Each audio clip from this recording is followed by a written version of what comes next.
All right, welcome to a special live edition of the Jim Acosta Show. And we have breaking news to report to you this morning. Democrats on the House Oversight Committee, just this morning, they released a small batch of emails allegedly written by Jeffrey Epstein that claimed that Donald Trump had, quote, spent hours at my house, talking about Epstein's house.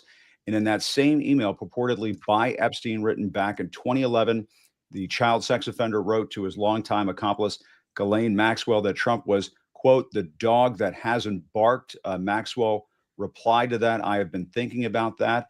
I have Katie Fang with me, a legal analyst. And Katie, I mean, I'm just reading from the post I put up just a few moments ago about this because I want to make sure we get all the facts straight here and put all the, qualifications here that these are alleged emails that were released by the House Oversight Committee Democrats. But if all of this shakes out to be true, these are very damning emails, and we should go through them one at a time. Katie, what do you think? Yeah, Jim, not only are they damning and they suggest that there was legitimate compromise, is what I am calling it, that Yeah. existed that Epstein could use for purposes of extortion, blackmail, or other activities concerning Donald Trump. But I just want to make sure people understand these documents were produced as a part of a tranche of 23,000 documents from the Epstein estate. And to refresh people's recollection, House Oversight served a subpoena on the estate of Jeffrey Epstein months ago. And unlike the Department of Justice, which has not been producing jack concerning the Epstein files, the Epstein estate has understood the assignment. And they understand that compliance with a congressionally lawfully served subpoena requires that as they uncover information, they turn it over. And remember, Jim, the Epstein estate was the one that gave us the birthday book that also implicated Right. Donald Trump, right? I mean, so thank gosh for the Epstein estate understanding that compliance means you got to give what you got. And they did, to the tune of 23,000 documents, and contained within that tranche of documents were these three incredibly damning emails. Yeah, and I mean, let's just read verbatim. And this is a Jeffrey Epstein email, allegedly, to Ghislaine Maxwell, written on April 2nd, back in 2011. We have this up on screen for everybody. It says, "I want you to realize that the dog that hasn't barked is Trump." And there's a redaction here that says, "Victims spent hours at my house with him," referring to Trump. He has never once been mentioned. And Ghislaine Maxwell replies to that by saying, "I have been thinking about that." Because I mean, this email right here, and this is back in 2011, folks. This is before Donald Trump ran for president. I covered the Mitt Romney campaign back in 2012. This is before Donald Trump came out and supported Mitt Romney, I believe, back in 2012. And so, he had been toying with politics and so on. This is just Ghislaine Maxwell and Jeffrey Epstein apparently talking about Donald Trump as somebody who was just a known figure, as somebody who was a celebrity, as somebody who obviously had something to lose if this did come out about him. I mean, Katie, there's so many layers to this, and it's so damning for Trump. I mean, this could be highly damaging. I mean, I think this is absolutely highly damaging stuff. Yeah, so this is a, for all intents and purposes, private conversation, right? There's no Yeah. CCs, Jim. So it's not like they were CCing lawyers or other people. It's just buying between Jeffrey Epstein and Ghislaine Maxwell. Let's also put it in chronological context, right? 2011 is coming 3 years after Jeffrey Epstein has received that sweetheart plea deal from then U.S. Attorney for the Southern District of Florida, Alex Acosta. It's 3 years after he did not get federally prosecuted nor any of his co-conspirators by the Southern District, and instead he got that bullshit state charges thing where he didn't even do any state prison time and he had that work release kind of situation. But what's so concerning, Jim, about this email is they redacted the name of a victim from this email. And it says that that victim spent hours at my house, as in at Mm. Epstein's house with Trump. And it also says that the police chief is mentioned, right? Right. And that Jeffrey says, I'm 75% there, which again, this is my speculation on this, Jim. Yeah. I think it means I'm 75% of the way there to tell the police chief about Donald Trump spending hours with a victim whose name has been redacted from this email at my house. What is Donald Trump doing at Jeffrey Epstein's home for hours with a victim whose name has been redacted? I mean, it's pretty obvious what Jeffrey Epstein is sending Ghislaine Maxwell there. I mean, Mm. the other part of this, and this is taking all of this, not exactly from most important thing to least important thing, but Ghislaine Maxwell replying to this, I have been thinking about that. Remember, there was that super sketchy meeting that Todd Blanche had with Ghislaine Maxwell at the prison, and then she was transferred to the minimum security prison, and we were all supposed to believe that Ghislaine Maxwell had basically exonerated Donald Trump in this setting.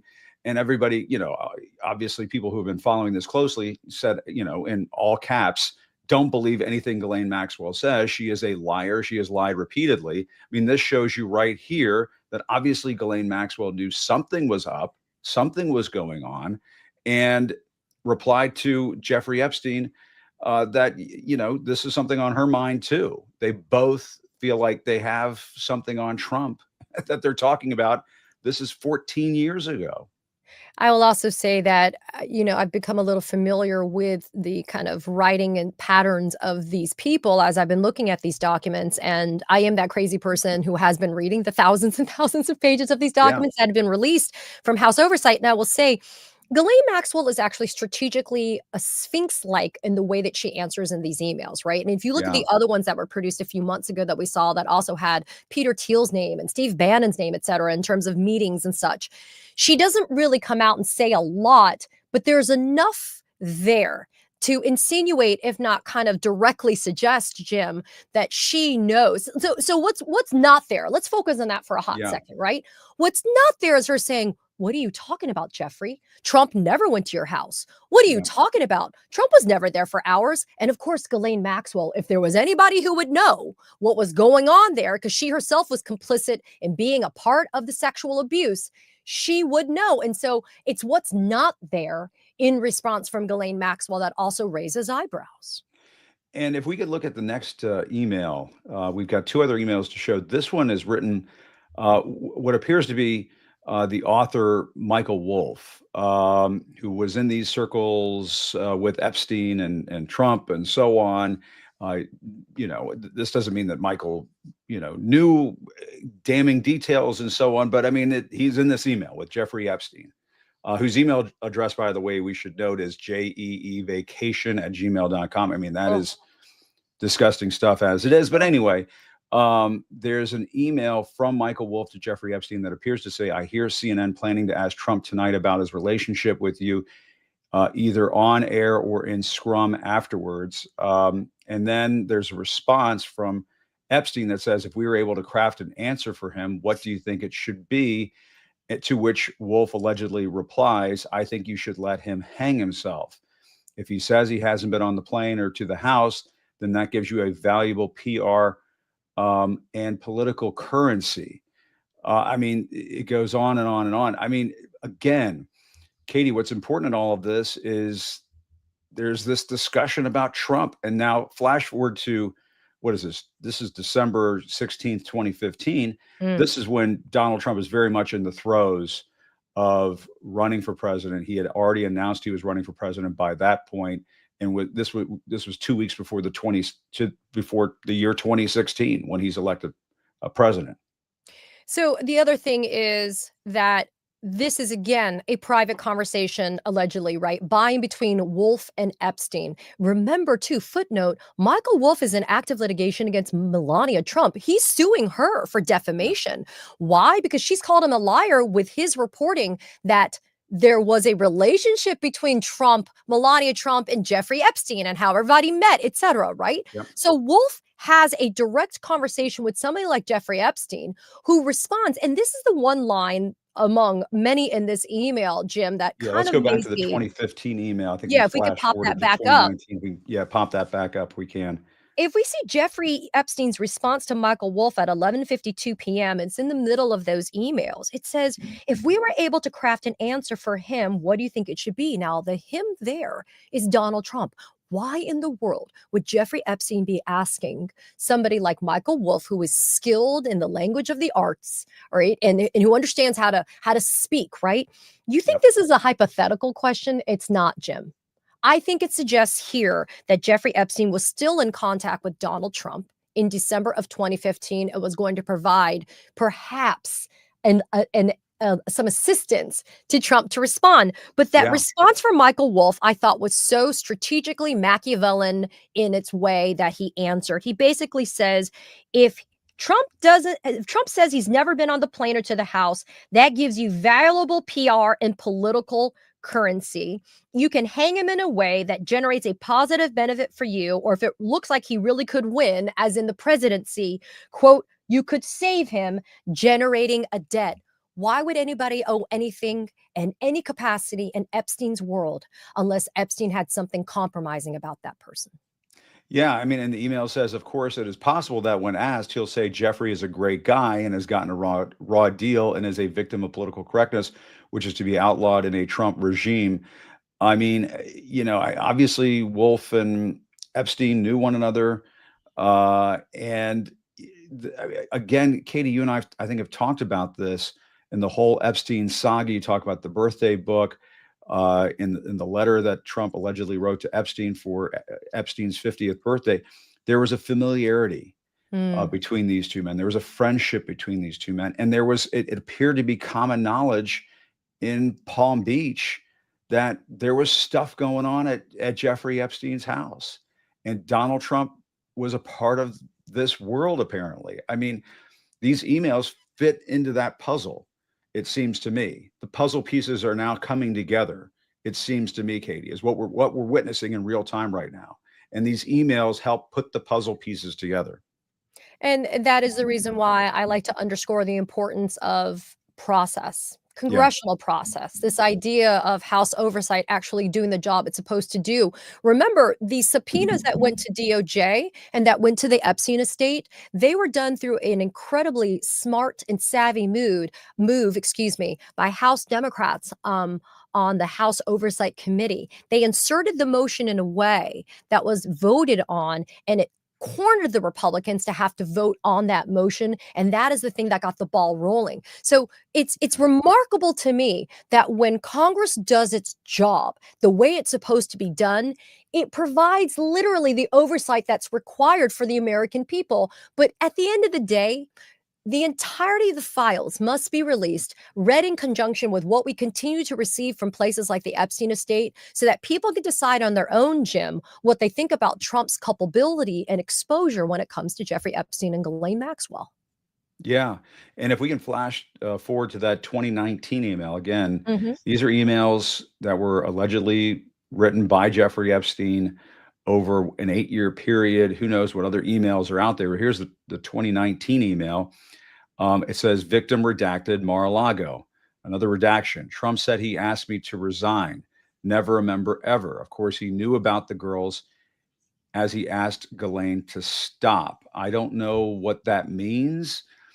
But of course, he knew about the girls. That part right there is pretty remarkable stuff, Katie. If it says he knew about the girls, the word girls is there. Remember, for folks out there paying close attention to this. And there was also this, remember, I mean, again, this is 2019. Now we're in the middle of Trump's presidency. He's president of the United States in January of 2019 when this email exchange went back and forth between Epstein and allegedly Michael Wolff, the author. And, at this point, I'd have to go back and look at what was in the news in January of 2019. Was there some Epstein news going on at that point? I don't know. But and Katie, help us fill in the blanks if you can. But I mean, this is when Jeffrey Epstein, if I'm not mistaken here, this is when he goes to prison. Is it not in 2019? Well, remember, Epstein Yeah. always was kind of percolating to the top of the discourse every once in a Yeah. while, depending upon what was Yeah. happening. But yes, there was the Epstein and the Ghislaine Maxwell indictments that were Right. happening in the Right. Southern District of New York. And I believe you are right that actually that was the tail end of the superseding indictments that were happening with Epstein, because Right. eventually Epstein dies, right? He But dies. Ghislaine Maxwell gets indicted, and Yeah. she, her case ended up going to a trial. But again, we need to see maybe context of how these emails were produced, Jim. So we're kind of operating in a little bit of an information vacuum. But this email was allegedly from Epstein directly to Michael Wolff. And there is a huge portion of it that we can see on the screen right now, and the viewers can see that's redacted, right? Yes. So the name of the victim is redacted, which is understandable. And then it says Mar-a-Lago. But then there's this chunk of information that is redacted that's really piquing my curiosity because I don't know for what purpose the redaction has happened. But then it references the girls. Now, remember, Trump claimed last summer in 2024 that he Yeah. and Epstein split up as friends and that he demanded, he kicked Epstein out of Mar-a-Lago. Right. That's Epstein always makes been it the clear story. there he Right. was never a member of Mar-a-Lago. But then it was also this allegation that Epstein was, quote, stealing girls from the spa at Right. Mar-a-Lago. And that is what this reference is in terms of Trump knew about the girls as Trump asked Ghislaine to stop. So yet once again, we have culpability in equal parts on the part of Ghislaine Maxwell, as well as it looks like Donald Trump knowing what the hell is going on. Yeah. And now we have Katie, we have independent journalist Ryan Lizza with us, our Hey, friend Ryan Ryan. Lizza. Hey guys, Ryan has the Tell Us Substack. Ryan, great to see you. good to You and see I were you. pinging each other earlier this morning. I know you've been on top of this. You've already written a Substack post on this. You've been following a lot of this closely. And I mean, this is remarkable, jaw-dropping, Yeah, eye-popping stuff. yeah. I actually obtained these emails last night, so was Oh, ready wow. to Okay. hit send at 8:30 Yep. a.m. That's why I was out first. Yep. I was just to go back to the conversation you all were having about what was going on in Yeah. January 2019, because Yeah. last night when I was working on this, I went back and just put together the timeline to remind myself Great. of Yeah. that important question. And so a couple of things. So 2 months earlier, the Miami Herald's now very famous Perversion of Justice series um, Right. had dropped. That was November Wow. 2018, and so that reignited Okay. scrutiny of Epstein and the 2007-2008 non-prosecution agreement, right? Um, and then the other big thing that was going on, so later on, SDNY, which is the Southern District of New York that eventually would indict Epstein, they said in court much later that after the Herald expose, that Epstein had wired $350,000 to two potential witnesses. And they, as you can imagine, were wondering if those transfers were possible witness tampering. So Yep. the walls were closing in on him in late January 2019, the date of this one email. And so remember, he was indicted and arrested in July 2019. So Gotcha. not long after this, and he was Right. making some moves um, because of the Miami Herald series and sending money to potential witnesses. He knew things were in a bad place. So he was free, but he was a registered sex offender at that point, and on the cusp of going to jail. And back to that 2019 email, which I mean, again, my jaw's dropping a little bit with some of this stuff. Trump's Yeah, in office. He's the president. And Jeffrey Epstein is saying to Michael Wolff, allegedly, of course he knew about the girls. And then he goes on to say, as he asked Ghislaine to stop. I don't know what that means as he asked Ghislaine to stop, like as in stop talking, stop cooperating, stop. I don't know what. yeah. I think I could shed light on two aspects of this. The one Yeah. is the second redaction. So the Yeah. first one, they've labeled it here victim. It's Hmm. not labeled in here, but my understanding of that second redaction is that it is other identifying information about the victim. That it's not. Well, I was going to say it's not substantive. It might be substantive, but it was redacted because it could identify the victim. In Yeah, that's all I'll say about that. I don't know, Yeah. I don't know off the record or otherwise what actually it says in there, but I have my understanding is that it's identifying information. And so we'll have to see what the White House says about that last line, the line that is just sort of, makes your eyes pop out. Of course, Trump, knew about the girls as he asked Ghislaine to stop. Um, there has been Yeah. there has been some reporting, if I'm not mistaken, that Trump didn't like Ghislaine. That Ghislaine was maybe recruiting at Mar-a-Lago, or was in some way interacting with Right. girls and young women there, and we've never really gotten to the bottom of what that story was. But that's what I Right. that could be what it's talking about, or it could just very generally be that he knew everything, right? So it could be Yeah. a discrete example of something that Ghislaine was doing at Mar-a-Lago, which has been in previous press reports, but still a lot of details about that have been unexplained. Or it could be Yeah. just Epstein saying here, yeah, he knew everything. So obviously, I think, Robert Garcia, the top Democrat on the oversight committee, he had it right in his statement that this raises a lot of questions, right? We don't have all the answers this morning, but we have a lot of new questions. Yeah. Well, I'm hoping to speak with Robert Garcia later this morning, but I mean, he's the new ranking member of the House Oversight Committee, and he has been making a name for himself with this very aggressive investigation into the Epstein files and what Donald Trump knew and when did he know it. And we should go back to that 2011 email, Brian, because you jumped in after we talked about this 2011 email. To me, Yeah, I mean, this one's just to get wild. your, Yeah, this one is wild.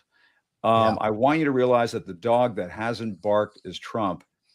Victim redacted spent hours at my house with him. He has never once been mentioned. Police chief, etc. I mean that, and then Ghislaine Maxwell yeah. replies, "I have been thinking about that." And You Katie know, and I talked about this earlier. This whole Ghislaine Maxwell, how Todd Blanche put this out there that he talked to her, and she exonerated Trump. All this shit that nobody believed, literally nobody believed. And here it is. She apparently says in this email, "I've been thinking about that." But your thoughts on this email? Because it, this to me is kind of the whole ball game. If I mean, I don't know what whole ball game means entirely, because maybe Trump people just, they don't give a shit. Whatever he does, they don't care. But for a lot of people in this country, I think people care about this. yeah. I mean, look, Yeah. at the time of this email in April 2nd, 2011, Epstein was now out of jail, right, on the state charges, on the state prostitution charges that Yeah. were so controversial. But he was facing a lot of new questions. He'd recently been branded a level 3 sex offender in New York.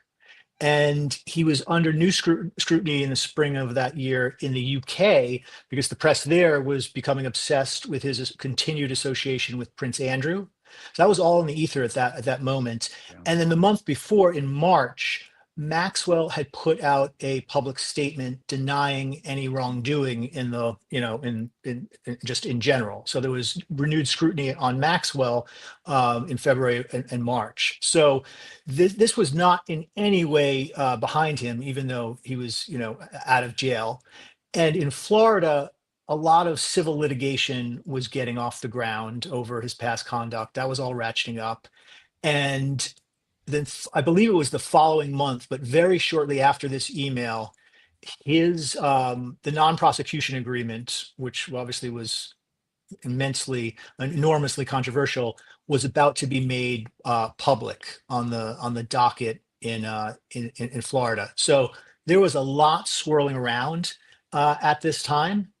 And the reference to the police chief is the Palm Beach police chief, Michael Yeah. Reeder, right? You've probably seen him on TV. Hmm. He aggressively pursued this case. He was very disappointed in the outcome with the non-prosecution agreement. And so that's what he's talking about there, that Trump never came up. But he's basically saying, in any of the criminal inquiries that they had dealt with up until that point, Trump hadn't been mentioned, and that's the dog that hasn't barked. Mm. Again, it's a little cryptic, right? We don't, And this is but before he ran for president. Katie and I were talking about this earlier. It's basically before, I think, he even joined forces with Mitt Romney when he endorsed Mitt Romney in the 2012 campaign. He had been talked about as a political figure, but at this point, he's really more of a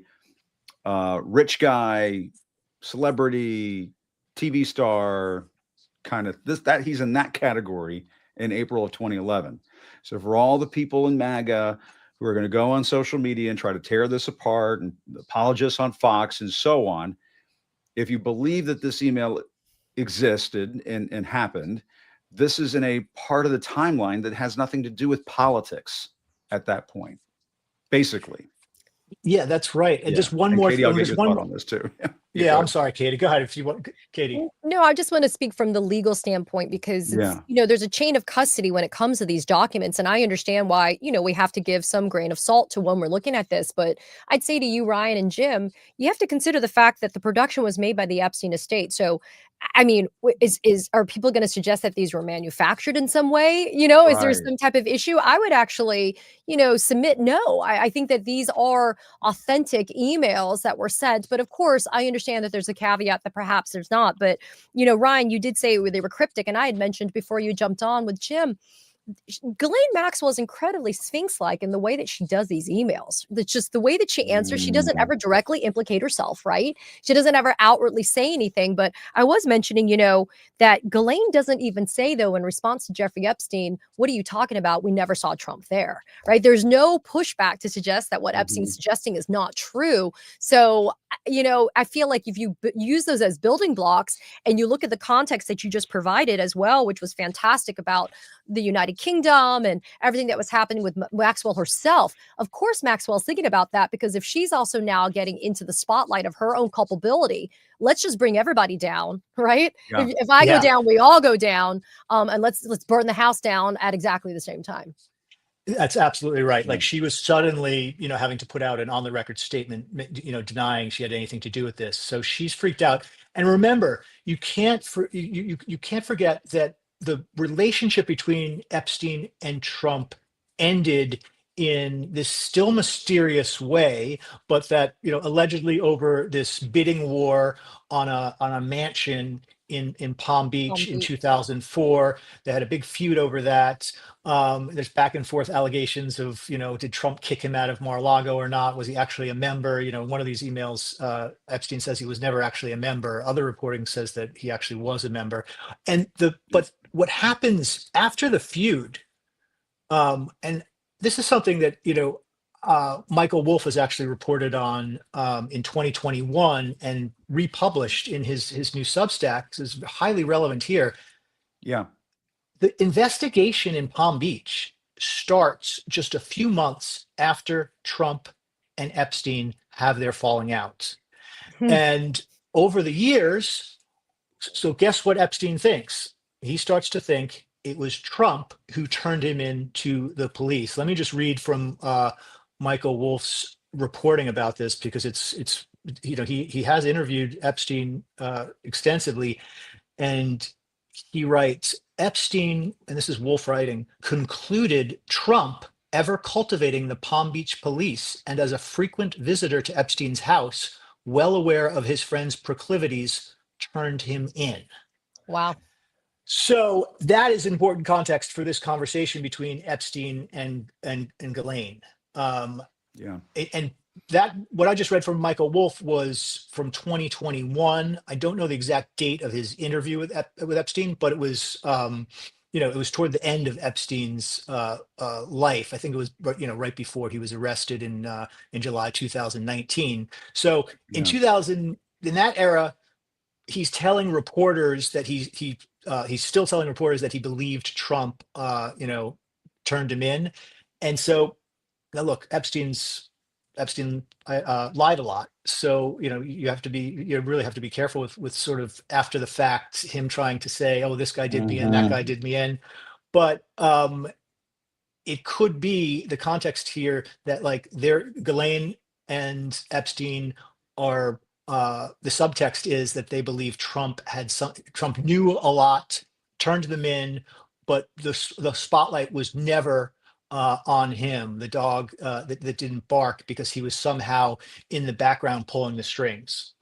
Sounds like the Jim, title of Michael Wolff's next book. But anyway, Katie, yeah, no, but Jim, you said something a couple of minutes ago about how the yeah, puzzle pieces are coming together, which is why I'm underscoring the importance as somebody who kind of, from my vantage point professionally, would like to forensically understand to put everything together, right? So yeah, Ryan is providing just important context and insight, and we get these emails, but we also know that the financial records are being tracked down as well. So if there is an outflow of money, if there's things that are going on, and then you combine them with the actual investigative files from the Epstein, investigation that was done in an official capacity from all law enforcement, if you kind of have that holistic view, you'll be able to understand, I believe, things better. But when you're having to do it in this piecemeal way because of the stonewalling that's happening from this yeah, administration, it becomes incredibly frustrating for people that want to know the truth. And the irony that doesn't escape any of us, obviously, is this: Trump campaigned on a platform that included transparency on these files, right? yeah, And that was the promise that was made, a pledge that was made that a lot of MAGA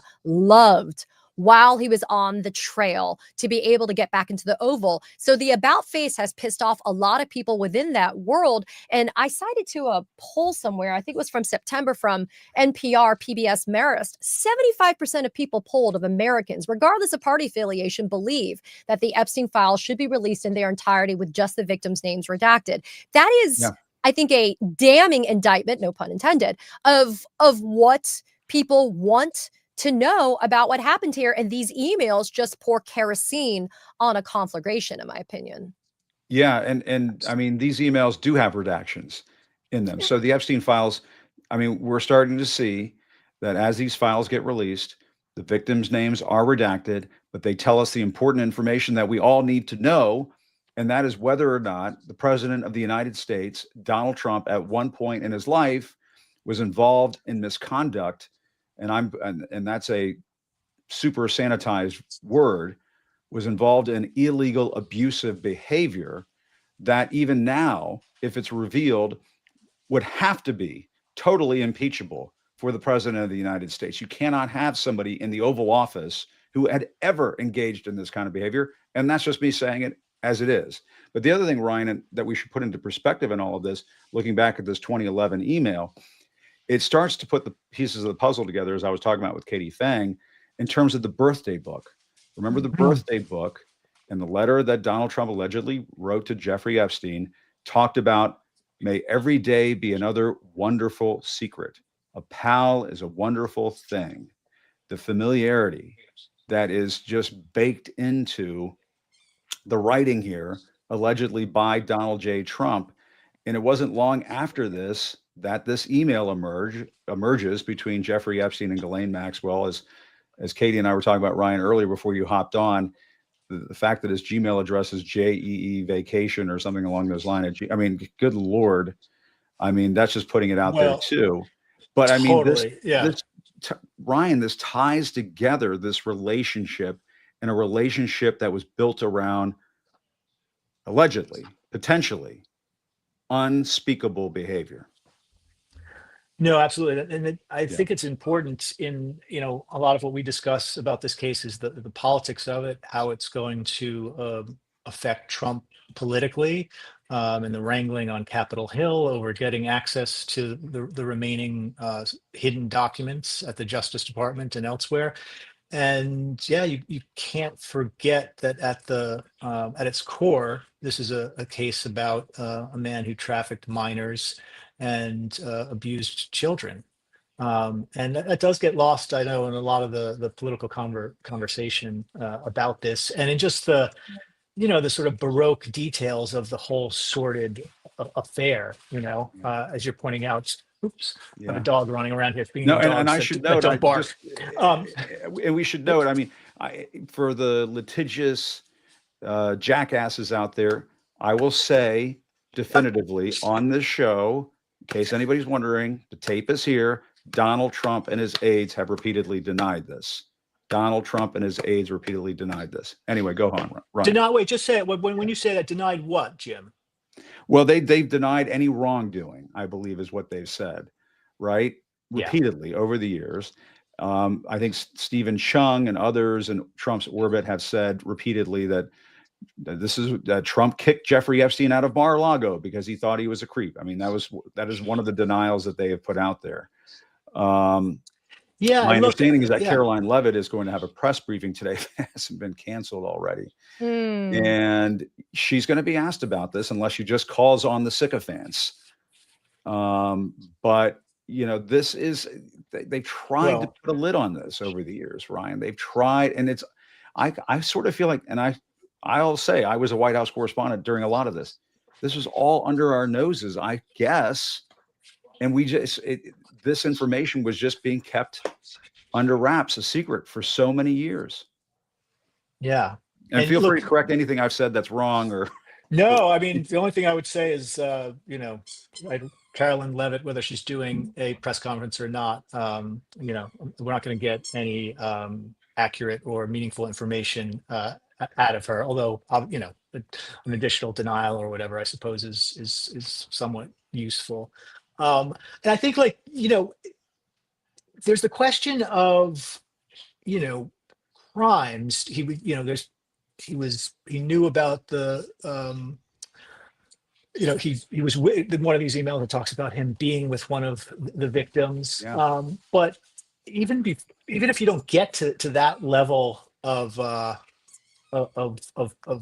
horrible behavior, there's, and this is, Trump won't be the only person who this is affected this way. It's the sort of, did he know? What did he know? You know, did he have detailed knowledge? A lot of other people in public life have suffered serious reputational harm because of palling around with this guy well after his child abuse was known. Yeah. And so that's you know, that alone is an important question. It's just the classic, what did he, you know, what did he know and when did he know it? Exactly. Katie, that, I mean, that to me is, and this is why, you know, Trump needs to answer some questions on this. He just has to. And he can't be allowed, to my friends in the White House press corps, the next time you get a chance to ask him a question, you have to press him on this. And when he yells and screams and calls you names, you have to keep going. He needs to be read this email and say, what is this? What did you spend hours at Jeffrey Epstein's house with victim redacted?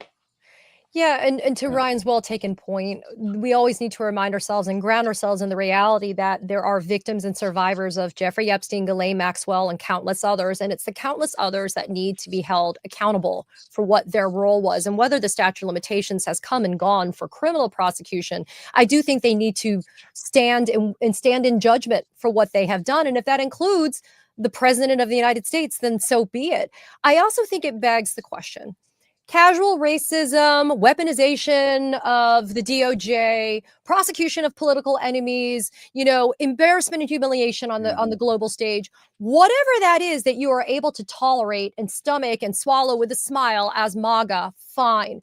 But is there a red line that cannot be crossed when it comes to child sex predation, child sex trafficking? I would hope the fuck yes. Pardon my French, Ryan. Sorry. So if you are a Republican and you know that, and you all watch this show and mine and everybody to hate watch us, if you're tuning in, this has to be the red line for you, right? There cannot be any excuses. And this also includes Mike Johnson, for example. What a fucking horrific man to sit there and delay the swearing in of Congresswoman-elect Adelita Grijalva just to be able to avoid stuff like this coming out. So there has to be accountability for the victims. And if it means that this is how we get there, you know, fighting and screaming and dragging ourselves out there, then this is how we're going to do it for them. Yeah. And I don't know if you guys talked about this already before I came on, but as you probably know, Grijalva will be sworn in today. That's Congress is back and Mike Johnson is out of options. She's going to be sworn in and she's going to provide the final signature on the petition to force the floor vote on the measure that would demand that the Justice Department release the Epstein files. Fantastic. There we go. And she was elected to Congress nearly 2 months ago. And in a special election. She was elected on September 23rd. September 23rd. It is now November 12th. And Unreal. Mike Johnson, the only explanation for that delay is because he does not want this vote and does not want those files at the Justice Department released. And Exactly. I mean, there's just like And a there's been red some siren speculation, on Ryan, this. and there's been some speculation. I'm sorry, don't mean to cut you off, because Adelita Grijalva would be the decisive 218th vote to force the release of the Epstein files, this discharge petition. There's been some speculation that Mike Johnson and the White House, they've already gotten to one of those Republicans. That maybe they've been quietly lobbying Republicans to pull them out of, voting for this. Is it Nancy Mace? I Is it mean, Marjorie Taylor Greene? I will find out, I who- guess. I mean who is going to be the Republican that, and especially if it's just one, if it's not a group, who is going to be the Republican that is going to be known for the rest of their life that they were the one that prevented the public from knowing the full details uh, about Jeffrey Epstein? So, I mean, nothing surprises me anymore in terms of Republicans on the Hill and their willingness to stoop to any low to defend Trump and to just debase themselves for him. But even I think would be shocked if one of them stuck their neck out and publicly said, "I'm taking my name off this letter," because they're not going to say Trump made them do it. They're going to come up with some other excuse, and this is a Democratic plot or something. They'll have to point to the left, but boy, unless it's a group of them. Which can't discount that possibility that Trump has gotten to a group of them and the whole thing falls apart. But I just don't know. As you guys have probably seen, this is just the one issue on the right that Trump does not control. Yeah. Almost everything else he says filters down to the base in an astonishing sort of cult-like way, and he is able to make stuff disappear. And this just it doesn't happen with this. There's actually Republican resistance to him on this issue, and I think that's one of the great frustrations he has on this is whatever power he has over, MAGA, it just doesn't apply to Epstein. Yeah.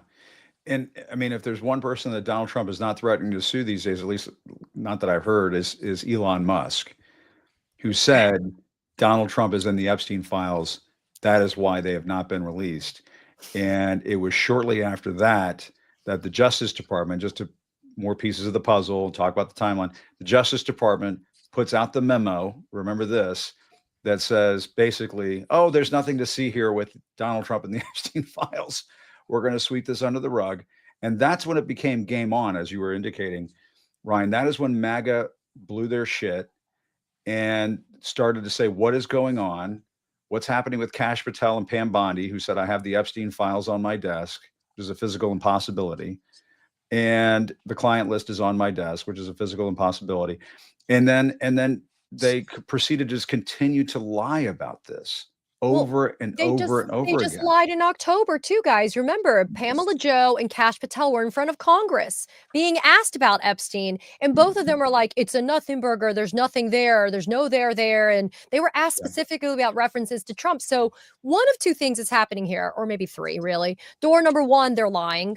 Door number two, there could be, in good faith, this possibility that the Epstein files are different and don't have a related overlapping subset of documents with the estate of Epstein. Could be. Jeffrey maybe kept things, although I doubt it because these are emails, right? So if you had email handles or access to emails, then you would have it. But it also, what I like about this, or the third option is, well, there's no real third option. So here's the deal. So what I like about this, though, is this is the first time we're seeing Michael Wolff's emails in this, right? Which suggests that there are people and third parties out there that may continue to have access to information that implicates people, which is why Jamie Raskin just 8 days ago sent a letter to Pamela Joe saying, why did you guys make a investigation of the Southern District of New York into co-conspirators of Epstein and Maxwell stop when Donald Trump took office? ... Why? Yeah. And so Jamie Raskin is asking all the right questions because this was a trafficking ring. It was not just two people involved in this. And I Right. think that is how we are going to be piecing things together. I think the victims and the survivors have been failed repeatedly by the system in Yes. informal and formal ways. And if there's a way to help them achieve justice truly, then that's what we have an obligation to do by writing about it, talking about it, exposing it, and doing our damnedest to be able to bring it to light. Yeah. Yeah. And my understanding is that some of these survivors are coming down to Washington for the swearing in of Adelita Grijalva. I've heard from one survivor right now. I don't want to mention her name, but she has texted me to say that she's on her way to attend the swearing in of Adelita Grijalva. Good. Ryan, this is building up to critical mass. You've been around Washington for a while. I don't want to date either of us. Too long. But Y'all don't have the wrinkles. You're fine. Don't worry about this it. is a hell of a this is a whopper. This is a bombshell of a revelation that came from the House Democrats and the Oversight Committee this morning. This is, I mean, and people say, oh, that word sensational and all. No, it is. No, this is a bombshell. Oh, yeah. The number of new threads that you can pull on with these emails and the number of new questions it raises are, extensive. And remember, these are 3 documents. These are 3 emails. Right. Garcia says that they turned over, the Epstein estate turned over 23,000 documents. 23,000. Now, obviously, a lot of that's going to be, uninteresting, but they're just getting started. And I would expect that we're going to see more very, very soon. I don't think these are the only 3 we're going to see in the Right. immediate future. And hopefully, I heard you, Jim, if you have Garcia on, soon, that would be a good question for him. Is what's coming next? Because they're going through this very, very carefully, and only releasing stuff slowly. There's more to come, I guess, is what I'm saying here. There's no question about it. And the other thing in all this, Ryan, is that this is being done by the Democrats on the committee. James Comer, the Republican congressman from Kentucky, is the chairman of the House Oversight Committee. And the Democrats have basically had to do this by going around him over and over and over again to get this information out to the public. And so for the Republicans are like, I want to see the Epstein files released, and you should see the calls coming into the switchboards lighting up like a Christmas tree. And all. Bullshit. Baloney. They have been helping Donald Trump cover this up. And it's because of Robert Garcia, people like Ro Khanna, Jamie Raskin. This has been a full court. I mean, for the folks who are pissed at the Democrats, and I get it, people are pissed at the Democrats right now. There are a number of them who have been really working this. And I will say that, I mean, if Elon Musk had never tweeted this shit earlier this summer, I mean, it's kind of unreal how this has played out over the last 6 months or so. It's kind of crazy. Yeah, pains me to say it, but Elon was right. And it's also just it's just fascinating. Did he just make that up and got lucky, or was he deeply informed about this and part of the high level conversations in the administration when this issue started gaining traction, and there were Oval Office meetings telling Trump he's in there.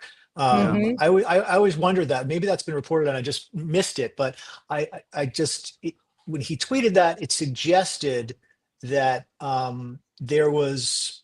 this was a topic of conversation at the highest levels, right, in the administration, that this had just been sort of percolating in the background, and Elon's there doing his Doge stuff, but the private conversations among Trump's top officials are about, oh shit, Yeah.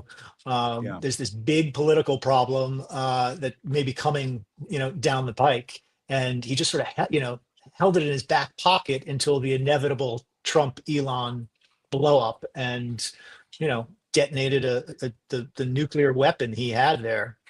No question. Yeah, and the other thing too, Katie, is I mean,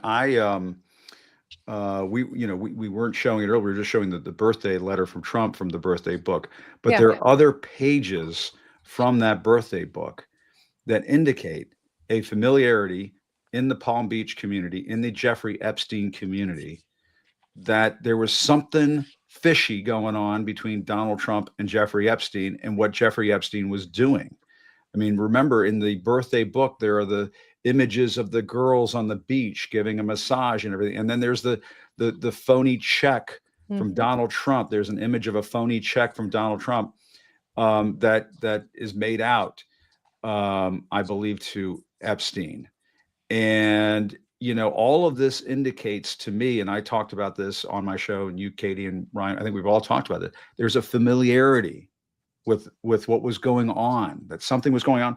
And I've heard this from a number of people in South Florida, in the Palm Beach community, that people knew about this friendship between Donald Trump and Jeffrey Epstein. We've seen the images of them doing the white man's overbite and stuff like that on the dance floor. But I mean, this is all starting to make sense. And if you're Pam Bondi, yeah, here are the images right here. Dear Jeffrey, happy 50th, all of this stuff. And so, and the Trump people have said, oh, the birthday letter, that was forged. That wasn't really from him. I mean, give me a break. Like somebody went back in time in a time machine and slipped that in there, and they somehow forged his signature and slipped it in there, or the Epstein estate is part of the conspiracy. At some point, you have to give it up. You have to give it up that you believe in some goddamn conspiracy that that there's always a conspiracy that exonerates Donald Trump. So There's there's always this is the mental gymnastics that his supporters and people in MAGA go through. It's just, guys, you got to give it up. You got to give it up.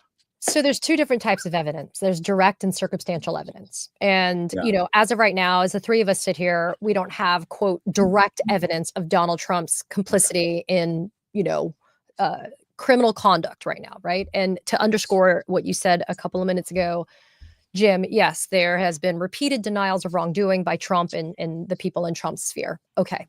But you can also convict on circumstantial evidence. I did it as a prosecutor, and it's not out of the norm, because if you look at the Yeah. rules of evidence, they treat direct evidence with the same value as circumstantial evidence. And it's just up to the triers of fact, the members of the jury, to decide what value do they want to put on admissible evidence. But direct and circumstantial evidence can be admissible.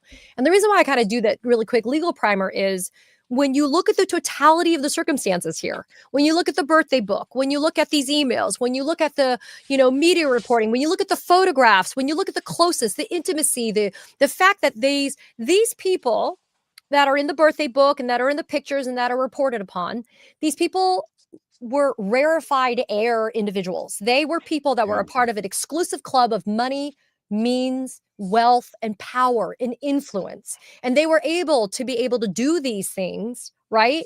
Without any type of oversight or any type of people stopping them. You are just as complicit if you knew as you were if you partook. Right. And so the question is, how much did Donald Trump know? How much did Donald Trump do? If Donald Trump had just minded his own damn business and continued to run his businesses into the ground, we would never be having this conversation. Right. But Donald Trump was the dumbass who decided to run for office twice.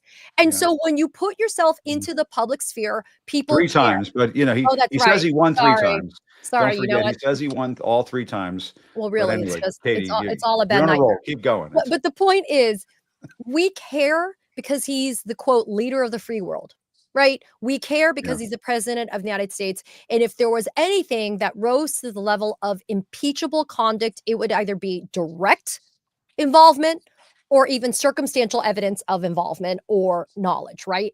Any of that should be enough to be able to say you are not fit for office, putting aside all the other shit he does badly. Something like this in and of itself is impeachable conduct. And while we have that 2015 email up we can hit the pause button on that. Ryan, let me ask you about this, because this Michael Wolff email, December 15th, 2015, 8 p.m. I hear CNN planning to ask Trump tonight about his relationship with you, either on air or in scrum afterwards. Michael Wolff's familiarity with how we do things is interesting. That is exactly how things would go down. And then Epstein allegedly writes, if we are able to craft an answer for him, what do you think it would be or should be? And then Wolff says, I think you should let him hang himself. If he says he hasn't been on the plane or to the house, then that gives you valuable PR and political currency. It goes on and on. You can hang him in a way that potentially generates a positive benefit for you. Or if it really looks like he could win, you could save him, generating a debt. Of course, it is possible that when asked, he'll say Jeffrey's a great guy and has gotten a raw deal and is a victim of political correctness, which is to be outlawed in a Trump regime. There are so many layers to that my There's a head lot explodes. here. This Yeah. one, I don't think this one makes Michael Wolff look great, and I want to get to some of Michael Wolff's reporting that But is very Trump worldy. Anyway, you go ahead. very Trump worldy. You know, a couple of things. And Wolff, he spent a lot of time with Epstein. He's written extensively about him. He talked to him quite a bit, and so he understands him. So the thing that struck me was he was immediately recommending that Epstein use information he has about Trump for leverage. And so, you know, I'm sure Michael will be writing and talking about this soon. But my first question was, is he doing that because he understands that's something that Epstein did with other powerful people, or was this just, you know, a Wolffian idea off the top of Michael's head? But it's a conversation between two people who have a shared understanding of Trump's close relationship with Epstein, the fact that he was on the plane, and I believe it's been confirmed that Trump was on one of Epstein's aircraft 7 times, most often back and forth from the New York area to Palm Beach. He was never on any flights that we know about to the famous island. And so these guys are talking about Trump with personal knowledge of his close relationship with Epstein. I mean, I think that's the main takeaway of this. And can I just tell you a few things that have not gotten enough attention that Wolff has reported directly from Epstein's mouth recently? That, you know, the first thing is about Steve Bannon. I mean, Bannon and Epstein were very, very close. And there's a scene in Michael Wolff's 2021 chapter about Epstein that he's now republished on Substack that goes like this. So Bannon comes into this conversation, I think over the phone, and they've recently been introduced. I think this scene takes place in like 2017 or 18. And Wolff says, this is Wolff quoting Bannon. This is Bannon to Epstein. You were the only person I was afraid of during the campaign, said Bannon, laughing when they met, meaning he believed Epstein knew dangerous secrets about Trump. Epstein replies, as well you should have been. As well you should have been afraid. That is just a really underreported quote about and scene between Bannon and Epstein, and the two of them with this understanding that Epstein had information about Trump. Now, maybe Epstein was bluffing, right? Obviously, he was he lied about a lot of stuff. That's one thing. Just one other quick thing that I thought was fascinating that, you know, given our conversation here, adds some important context. And that is, so when Epstein is arrested in 2019, in July 2019, he's coming back from Paris, apparently, and I think he's arrested at the airports. At the same time, the FBI is raiding his house on the Upper East Side of Manhattan, which incidentally, I happened to pass by the other day when I was in New York. And they removed all sorts of stuff, and they blew a hole in his safe. That's right. And this is Michael Wolff describing that. The FBI prosecutors publicly announced that they had found nude pictures of women who might appear to be underage, a 30-year-old passport from Saudi Arabia with a phony name and Epstein's picture, along with cash and diamonds. Wolf goes on, the FBI did not list in its findings a set of pictures that Epstein sometimes removed from the safe to show friends. A dozen or so snapshots from shortly before Trump and Epstein's quarrel in 2004 of Donald Trump at Epstein's Palm Beach home posing with a variety of young women in various stages of undress. Some topless, sitting on his lap, touching his hair, laughing, and pointing at a suggestive stain on the front of the future president's pants. So that is Michael Wolff reporting on photos that he says were found in that safe that the FBI raided. And which would be a part of the Epstein files. I mean, one would think. Absolutely. And so, just for context of when people are looking at these emails and saying, why is this author, Michael Wolff and Jeffrey Epstein, why are they emailing back and forth, with this sort of very personal relationship?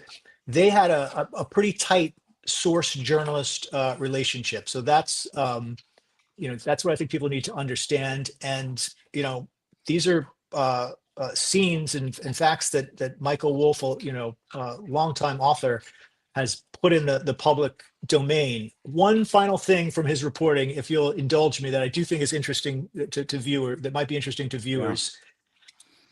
So we already talked about how the original investigation in 2011 that Epstein believed Trump may have had something to do with it. In 2019, Trump's in the White House. Wolff says that Epstein believed there were two scenarios of why this all came roaring back. And one of them, is that the Southern District of New York, which according to many reports was hot on Trump's tail, had moved through its public corruption unit with its focus on bribery of public officials. It could avoid having its investigations approved by Washington. Katie, maybe you can fact check that. But they'd moved through its public corruption unit to arrest Epstein and pressure him to flip on Trump. That is, the Southern District of New York had slipped Epstein's arrest past Trump's attorney general and watchdog Bill Barr, who indeed oddly recused himself after the arrest, and then hurriedly, at Trump's urgings, Bannon was sure. That's Michael Wolff saying that Trump urged this, according to Bannon. And then unrecused himself. So I'm not deep in the weeds on Epstein's conspiracy theories, but this is Michael Wolff saying that Epstein believed that SDNY wanted him and wanted to pressure him to flip on Trump. So I don't know if you guys are familiar with any of that stuff, but that's all in Michael Wolff, one of the people mentioned in these emails. That's all in his chapter about Epstein in his 2021 book that he has now republished on Substack. Wow. Well, and Katie, I know that's a lot, but people it's a lot. No, but I mean, Katie, I mean, what the White House is going to do is they're going to try to discredit Michael Wolff. They're going to go after Michael Wolff, and they've done this in the past because Michael Wolff has written unflattering stuff about Donald Trump, even though he gets incredible access to Trump world. I think we know why now. But what these emails demonstrate, and it'll be interesting to hear what Michael Wolff has to say about this. He has access to the people in the room, to the principals involved in all of this. And so you can't really impeach somebody like Michael Wolff, I suppose. I mean, you can take issue with certain things that he does or whatever, but if he's emailing with Jeffrey Epstein, he's emailing with Jeffrey Epstein, and I guess the White House will also say, well, Jeffrey Epstein, this was all a figment of his imagination, and then he was trying to extort things from Donald Trump. I mean, I'm just trying to think of all of the things that they'll say. So when you're trying to impeach somebody for their credibility, and you do stuff, maybe look for prior inconsistent statements, or you look for reasons why somebody would be not a truth teller in this context. You also have to look at the timing of it and the chronology of this is so damning for Trump because it goes so far damn back. This is not stuff that was happening, right? Like just yesterday. Like this is years ago. The first email we're looking at is from 2011, folks, which is 14 years ago, right? And again, there could be underlying context within kind of situational context as to why these emails are flying back and forth. But the thing is this. There is a reason why Michael Wolff has gone on the offensive by suing Melania Trump for defamation, right? Michael Wolff has said, y'all want to shit on my credibility? Whatever. I'm going to actually put it out for the public to see and decide on their own by suing you, which in my mind lays down a pretty hard gauntlet for Trump. Yeah. Because by putting it in the judicial system, by creating a vehicle for discovery to occur, Michael Wolff has said, let's rock. Let's rock. And what's amazing too is the crowdfunding that has happened for Michael to support this litigation has been jaw-dropping. The number of small dollar, I mean, Michael at this point is like a one-man political campaign. The amount of small dollar donations that have rocked into this litigation has been stunning, in my humble opinion. And so it just goes to show that people are showing support where it needs to be, which speaks to the bigger picture issue of transactional loyalty with somebody like Donald Trump. Yeah. People are learning the hard way, as they have done consistently while they have been in Donald Trump's sphere and orbit. Let's look at Michael Cohen, for example, right? There is transactional loyalty only with Donald Trump. We are seeing people like Republicans that got totally fucked by the redistricting scheme from Texas because California Prop 51, and they know that they have exposure now. Like there are people that are realizing that maybe this really wasn't the best deal, contrary to Donald Trump's promise of the art of the deal. Right. Yeah. And so I think it just goes to show that there are a lot of people, for example, like Jeffrey Epstein, that probably were willing to sell his ass up the river to be able to not only help themselves, but to show that Trump shouldn't get away with it all. Because Trump has that reputation of being what? Teflon Don, right? Well, it looks like to me that people are like, you want to know? Well, here's an email. Let me show you what it says. Right. And I think from a objective standpoint, this is what we call, I say, independent corroboration. If there are emails that are in writing, I'm not relying upon Michael Wolff's recollection of the email of Jeffrey Epstein. I'm like, Your Honor, may I approach the witness? I'd like to introduce this into evidence, right? And then the jury actually sees it, and you're asking a jury not to believe their eyes. We've been there, done that with Trump, and we know where this goes. Right. Yeah. We've seen the classified documents and the crap at Mar-a-Lago. So we understand what we're getting with somebody like Trump, which is why I don't care what Caroline Leavitt or Kash Patel or Pam Bondi want to say. The American people are not going to sit silently and watch this happen in real time without demanding the truth on this one. And you're absolutely right, Kate, because if you look at the 2011 email, Michael Wolff is not in that email. No. That is an email between Jeffrey Epstein, JEE Vacation, which, again, it's disgusting, and Ghislaine Maxwell. The dog that hasn't barked, Ryan Liza. The dog is barking this morning. The dog is howling. I'm laughing because I have a dog that you guys can't see that is running all over the place. He's right now. Mine's under the desk. Yours is running around, Ryan, and poor Duke. I don't know where Duke is right now. So he's upstairs. He knows. He's kind of learned now. When I start talking into my laptop, it's time for me to go upstairs and take a nap or something, which is sad. In the beginning, wow, this is the opposite of. This is the opposite of Bodie, who whenever I'm sitting in this little spot looking into a camera is just he decides that's time to like just absolutely go wild, and because he knows I can't do anything. I can't go get him.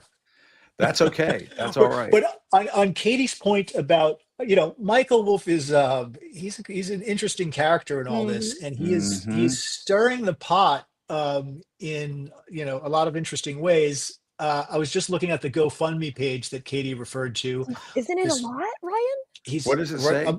$726,000, $726,559. So he has raised and his goal is to raise $900,000. It's not quite a Michael Wolff book advance, but it's Well, that's a lot of money from people wanting to support him suing Melania Trump, right? Yeah. I mean, that's wild, right? And look, he did this after I don't know if they went ahead with it, but they threatened Trump and Melania threatened to sue Michael They did Wolff. a cease and Did, desist against him is what yeah. they did, Ryan. Yeah. Did they actually follow through with a lawsuit? Do we know? No. No, this They is him on didn't. the I Okay. think this is him taking the offensive against her. I don't remember him actually being sued. Yeah. Yeah. And so his goal with this is And why to is she involved? Why is Melania even part of this conversation? Oh, because oh, sorry, and go ahead, Ryan. Go ahead. Go ahead. no, Just you for the should go viewers ahead who are because wondering, as I'm kind of wondering. yeah. And I would recommend being very careful in how you discuss this, Katie. Yes, yeah. Yeah. Speaking of lawsuits, because this is the issue Yeah. that has prompted threats of litigation, and I'm frankly not personally up to speed enough on There's what yeah. Wolf alleges.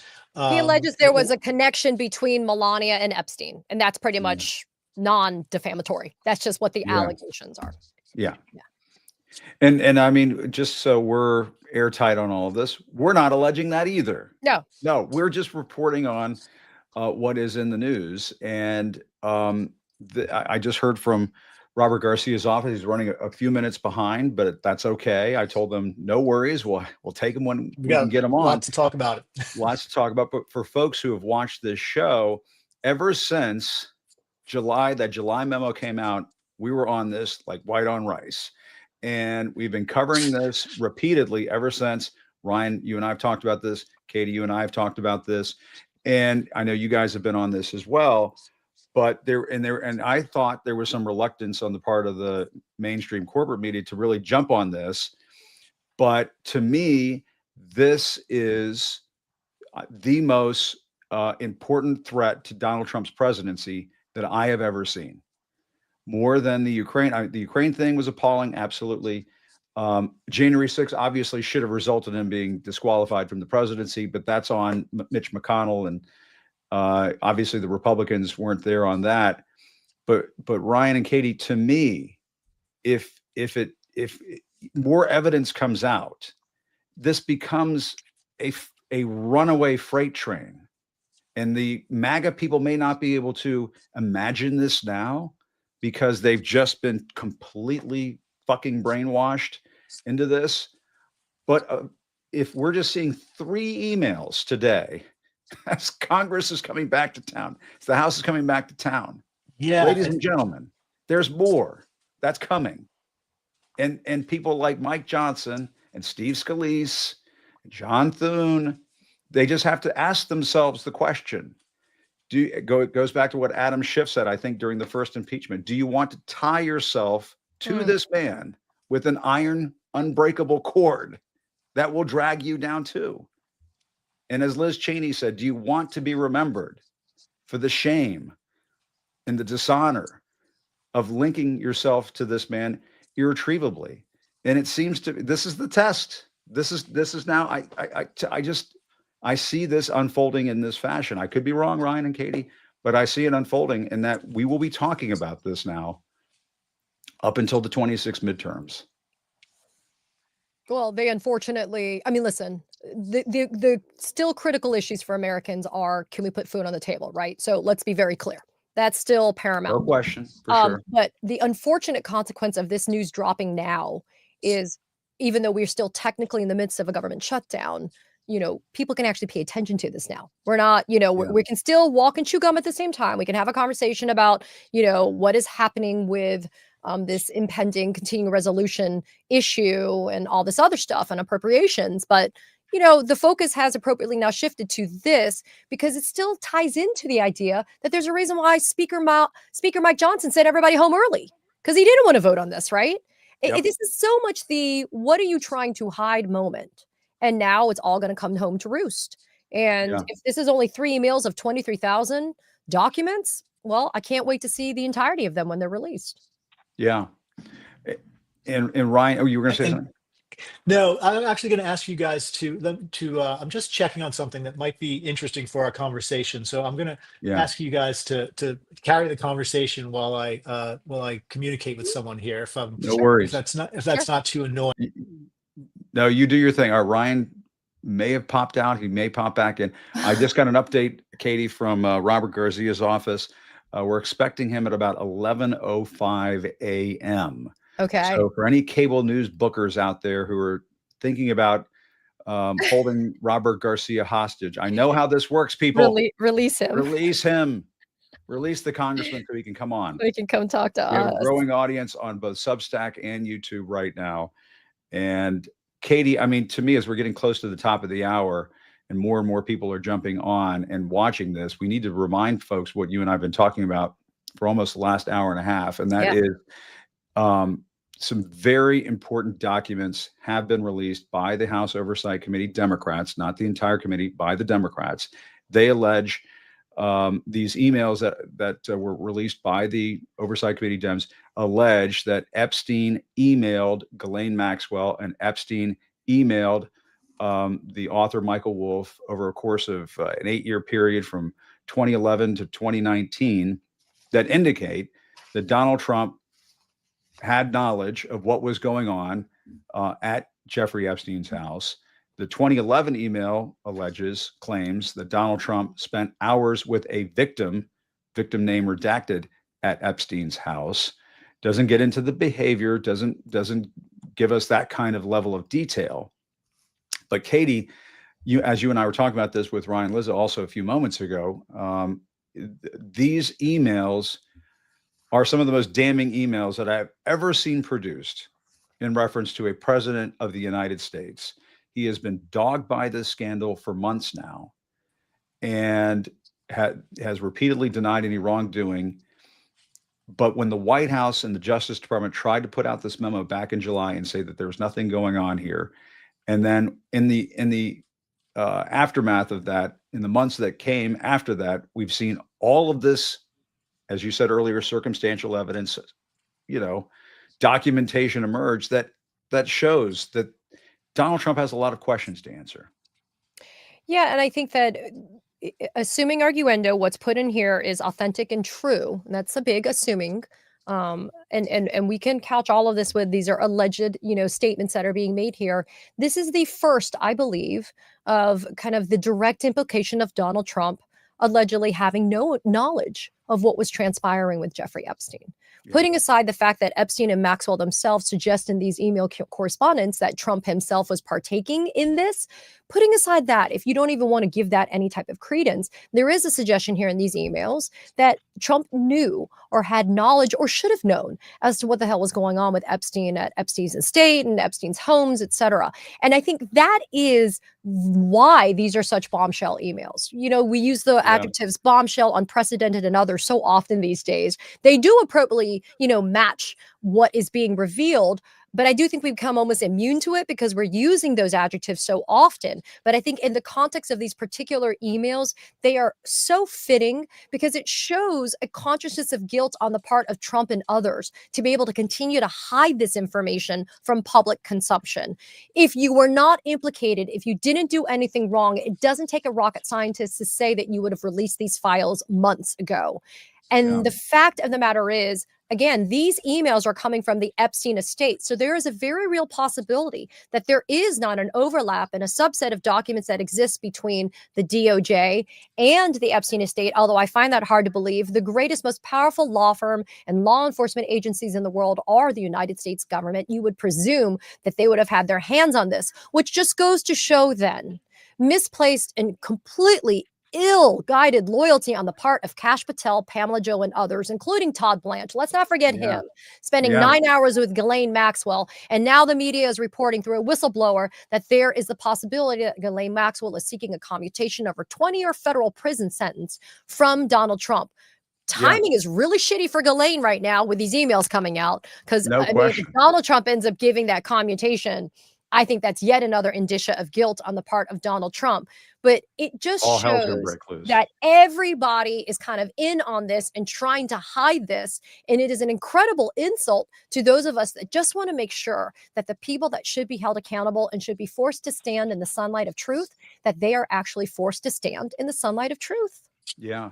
And Ryan, you were just saying you've got some new information to share. Ooh, great. Yeah, well, earlier I was talking about how I had reason to believe that we were going to see some more emails from the 23,000 documents that the Yep. Oversight Committee subpoenaed from the Epstein estate. Yeah. And they have just now released 16 pages Mm, of additional emails. I was just taking a sort of, glance at them. And I think, on first glance, there are going to be some names that people are familiar with in here. yep. So it's more communication between Epstein and some of his, high profile people. Just one, since we're talking about our friend Michael Wolff, there's one that struck me here. This is from Michael Wolff to Jeffrey Epstein, October 29th, 2016. So right before Election Day in 2016. Importance high. And Michael writes to Jeffrey Epstein, there's an opportunity to come forward this week and talk about Trump in such a way that could garner you great sympathy and help finish him. Mm. Interested? He asks. It's page 10, I believe, Jim. Page 10. Okay. So look, again, Michael Wolff is going And to as have we're to. scrolling, my producer Matt is flying up some other emails as you were talking, Ryan. We'll have to get to this. There are Yeah. some emails that appear to come from Larry Summers, but anyway, we'll get to that. But to the one you were just talking about, I think we were just showing it on screen here. If we can pause right there. Michael Wolff to Jeffrey Epstein. You're right. October 29th, 2016. Yeah. So right before the election, just Right before the election. After yeah. Access Hollywood. Go ahead. I'm sorry, Ryan. Yeah, and just this is Michael suggesting that what Epstein knows about Trump could finish him. I will say we all thought that Access Hollywood was enough to finish Trump at that point. I So did. Yeah. and there were a lot of things that people thought would finish Trump that didn't finish him. So it's weird. These conversations between Wolf and Epstein, they hint at a lot of secrets that Hmm. Epstein seems to, or at least that Wolf believes that Epstein knows about Trump. But it's cryptic and not not totally spelled out. And even in that chapter that I was quoting from before that Michael has written, he alludes to things that Epstein knows, but never never goes quite beyond that. So it could be stuff that we've just come to know in years since then, which is the fact that Trump was at the house all the time, the fact that Trump was on the airplane 7 times, Yeah. just details about the close friendship and association, or it could be something much you know much more damning. Yeah. And there are Um, emails in here between allegedly, and I'm just going to keep saying allegedly as much as possible, even though it may annoy viewers who are saying, "Oh, Jim, don't say allegedly." We have to say it.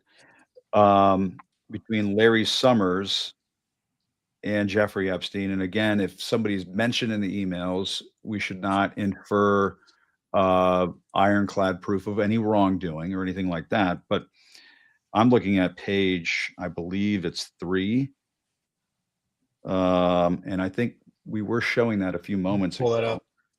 Yeah. And, you kind of have to read these backwards a bit, but it looks as though Summers says to Epstein, was there, spoke well, spent time with SoftBank deputy. Don't know what that means. Epstein replies, anyone stand out? When we meet, I will endeavor to mesmerize you with stories of DC so wild. Again, from Epstein. And then there's an email response from Larry Summers here, I believe, if I'm reading the timeline correctly, that says, SoftBank deputy guy I liked, seemed aware and honest. Lots of slathering to Saudis. I yipped about inclusion. I observed that half the IQ in the world was possessed by women without mentioning they are more than 51% of population. Mnuchin plumbs new depths. Not sure what that means, but that refers to Steve Mnuchin, I believe, who was the Treasury Secretary during the first Trump presidency. War seems more likely than I used to think. And then it says DJT is world's luckiest guy in terms of opposition economy. Still think his world will collapse.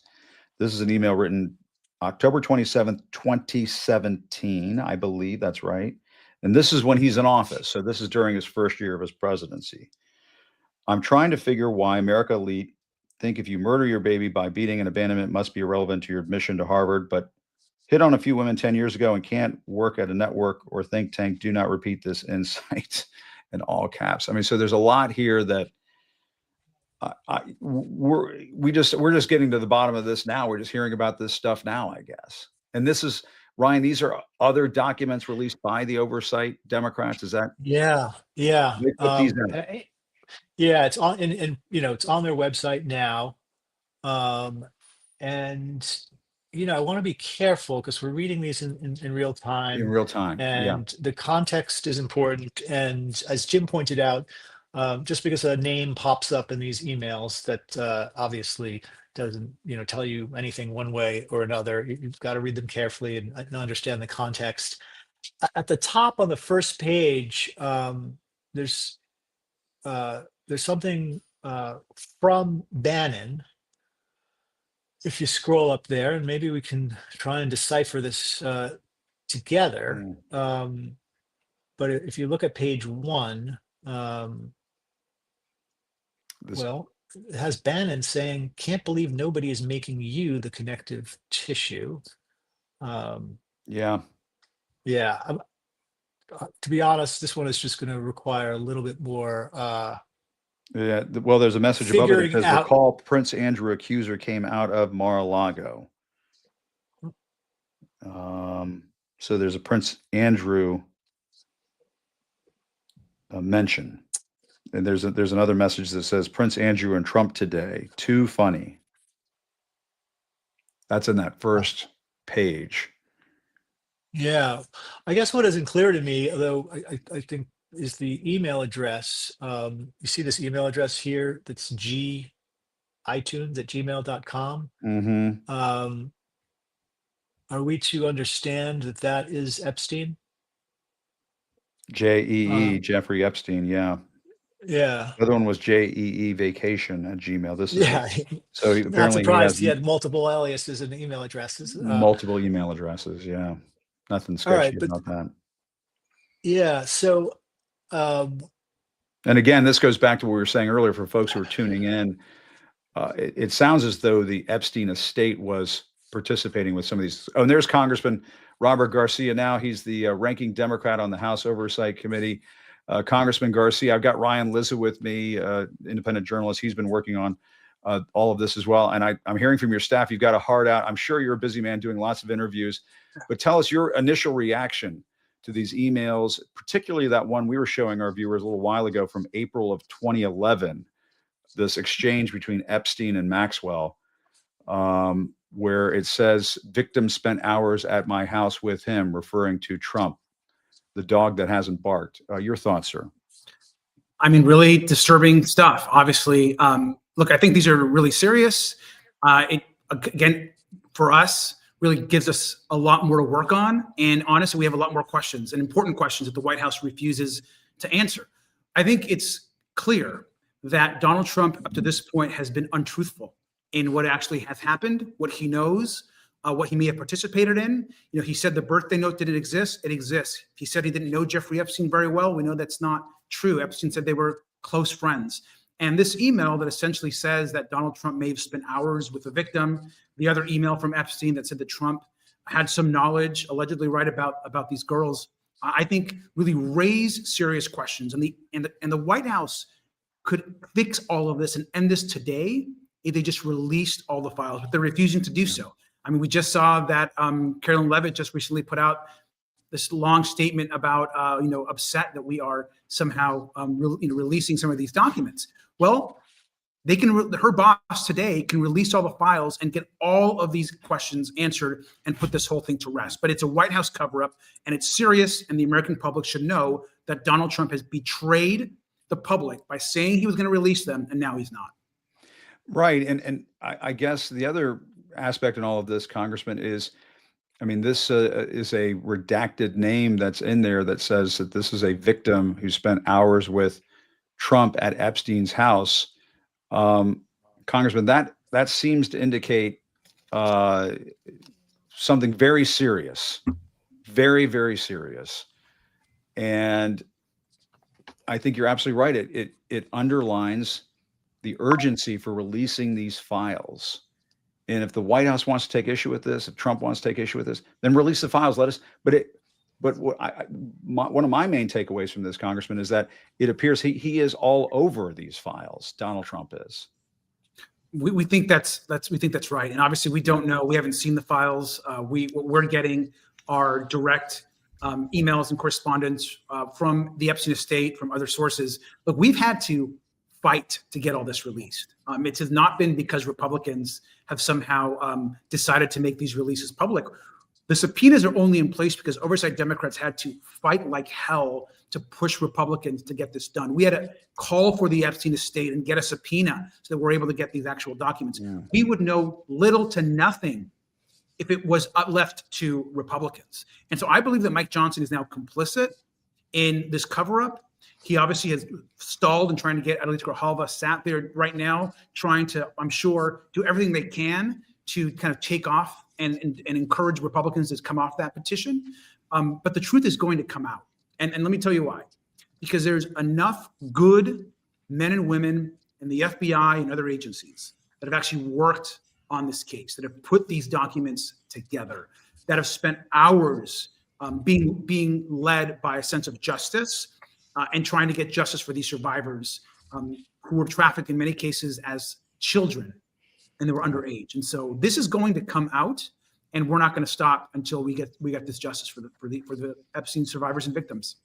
Yeah, and Congressman, this also, and I'll let Katie ask a question in a second, but because she comes from a legal standpoint, which is terrific, but it also really calls into question what Ghislaine Maxwell reportedly said to Todd Blanche during this cockamamie meeting that they had before she was transferred to a minimum security prison, where she swore up and down that Donald Trump didn't do anything wrong. In the April 2011 email, Epstein allegedly says that Trump is the dog that hasn't barked, and that he spent hours at my house with a redacted name victim. And then she replies, "I have been thinking about that." So it seems to me she has information. I think that's absolutely right. And that's why we want her to come testify in front of the Oversight Committee. And look, we know she wants a pardon. She wants a commutation. The DOJ is secretly talking to her, apparently, about who knows what. What I think the American public right now understand is that Donald Trump and the White House are covering up some apparently massive information that would implicate, I think, a lot of powerful men in this country, maybe around the world. We know that in the initial filing from the lead prosecutor in the Acosta investigation that happened in Florida, we know that the lead prosecutor had information that would essentially there would be at least 20 other men that could have had and really faced serious consequences had Acosta allowed that prosecution in that case to move forward as it should have. This is Alex Acosta, the U.S. attorney. Alex Acosta, the U.S. attorney in Florida. No relation. So all of this really raises serious questions. And Katie, you were going to ask a question. Yeah, Congressman Garcia, it's always so good to see you. I did want to talk about the congressional subpoenas because I did give props to you guys because the Epstein estate is the only entity that is currently complying with the lawful requirements of that congressional subpoena. We are getting the tranches into House oversight, but I wanted to kind of get people up to speed on what the hell is happening to that congressional subpoena that was served on the Department of Justice, putting aside Adelita Grijalva getting sworn in as she should have been more than 2 months ago and getting that discharge petition done and, the full vote being set up. That was still a lawful subpoena from House Oversight that theoretically was supposed to be bipartisan with Comer, signing on to it and sending it over. Has anything else come from DOJ? It has not. And that is what's really, I think for us, it's unacceptable. And that's why we're saying this is a cover-up. We have a subpoena in place. They sent us that first batch of documents, 97% of which were already public documents. Yeah. We know they have an enormous amount of materials, emails, photos, possibly videos in their possession. It's Wow. time for them to comply with the subpoena. And we're getting no support from the House Oversight Republicans. They should be calling on the Department of Justice to do the same.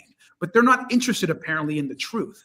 What we're focused on is the survivors and the truth. And we're not going to stop till we get it. And Ryan, did you have a thought? Because Ryan Well, and I were talking yeah. earlier about the Michael Wolff angle and all of this. Well, Yeah. I wonder, Congressman, it's good. It's good to see you. And I have to point out, Congressman, I know some of your staff, and you really have some of the best people in the House. So it's a real testament to you that you attract such gifted staffers up there on the Hill. Can you take us through and give us any of the highlights as you see it of the 16 pages that were just released before you came on? We're just seeing them for the first time, little tough to decipher, but anything that you think we should pay close attention to or that stood out to you? Well, I think there's obviously some communication there between Steve Bannon. And I think that is really important. I think we just released some additional documents there that show some of those appear to be text messaging that is in place there.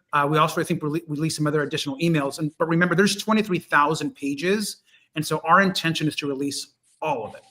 And I think the bigger question as it relates to the release that just came out, more documents that will come out later, we think today, and what we released this morning, is they all point back in many ways to Donald Trump or his associates having relationships or being involved or asking questions or what the president may have known or not known at the time. Of course, he had not been elected yet. Ghislaine Maxwell is clearly very involved in these we get to really see Michael Wolff engaging directly with Jeffrey Epstein about Trump and what he may have known and his time spent with victims and survivors. And so there is a lot there.